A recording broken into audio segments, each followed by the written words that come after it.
Dylan the young blue dragon lived deep in the Rockstone Mountains of Scotland. Every day, the playful young dragon woke up early in the morning and flew all around the mountains and valleys looking for something to do. When he was hungry, he would go home to his cave, where Mummy Dragon would have hot soup ready for his dinner. Wash your wings and get ready for tea. I've made your favorite today, darling. Pea and toad soup, said Mummy Dragon.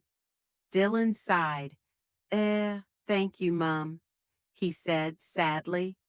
Whatever is the matter, son?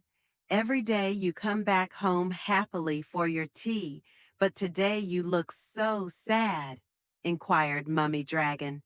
I'm lonely, Mum. I can't find anyone to play with.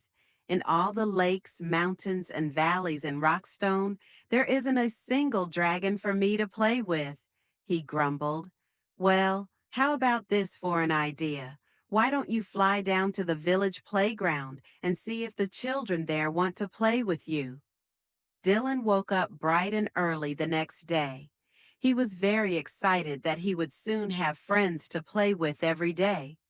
He put on his baseball cap and school tie and flew past the valleys and mountains until he reached the little village of Falkirk. He glided down to a passerby to ask for directions to the children's playground. That way, pointed the quivering man. Oh, he must be cold, thought Dylan. After all, humans don't breathe fire like dragons, so they must find it very difficult to keep warm. Not long after, Dylan the dragon came in for a swift landing in the center of the playground. The playground was filled with smart young children in bright red and gray uniforms with their school ties. Dylan tugged at his tie and cleared his throat. He felt very well dressed for the occasion. He was about to open his mouth to introduce himself when he suddenly heard, "Ah!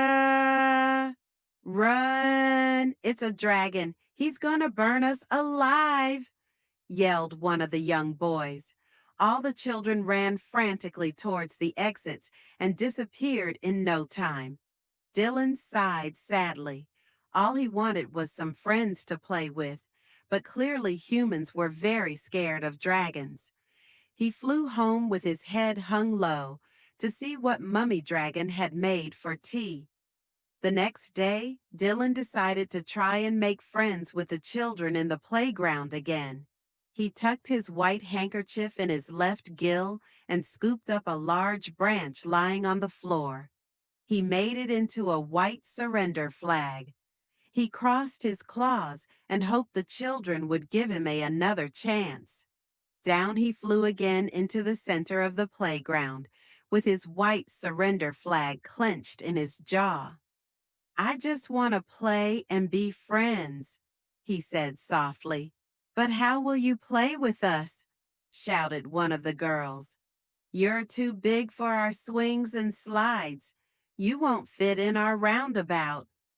"Well, why don't I take you all for a ride to the valleys and the mountains of Rockstone?" "Yay!" squealed all the children at once. They climbed onto Dylan's back, and off the children went on a very exciting flight. From that day, Dylan and the playground children were friends, and every day Dylan, the dragon, would take the children on the best playground ride ever.